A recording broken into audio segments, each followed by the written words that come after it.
বিএনপির নির্বাহী কমিটির মেম্বার। আমার হোম ডিস্ট্রিক্ট ম্যাডামের ডিস্ট্রিক্টে ফেনী জেলা। আমি জাতীয়তাবাদী মহিলা দলের জয়েন্ট সেক্রেটারি, কেন্দ্রীয় কমিটি। আমার সাথে এখানে আমাদের মহানগর দক্ষিণের সভাপতি রুমা আক্তার আছে। মহিলা দল দক্ষিণের সব মহিলারা আছে এখানে। আমরা আসলে ম্যাডামের জন্য আমরা খুবই শোকাহত, যেহেতু আমার বাড়ি ফেনী। তো ফেনীতে আমরা ম্যাডাম আমাদের ফেনীর মেয়ে খালেদা গর্ববোধের আলাদা, এই কথাটা বলতে আমরা যেরকম গর্ববোধ করতাম সেরকম আজকে আমরা অনেক শোকাহত। আসলে এটা বলার ভাষা নাই। আমরা ম্যাডামকে শুধু হারাইছি না, আমরা পুরো বাংলাদেশ আমরা আজকে শোকাহত, সারা বিশ্ব আজকে ম্যাডামকে নিয়ে শোকাহত। এটা বলার ভাষা আমাদের আসলে নাই।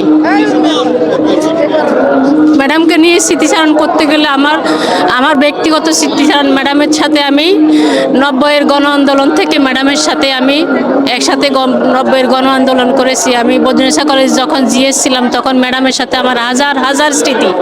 যেহেতু আমার বাড়ি ফেনী, আমার এখানে যারা মহিলা দলের নেত্রী আছে ম্যাডামের সাথে আমরা গত 17 বছর আমরা একটা দিনের জন্য ম্যাডামকে ছেড়ে আমরা কোথাও যাইনি। মহিলা দল আন্দোলন সংগ্রামে সবার আগে ছিল, সবার আগে মহিলা দল।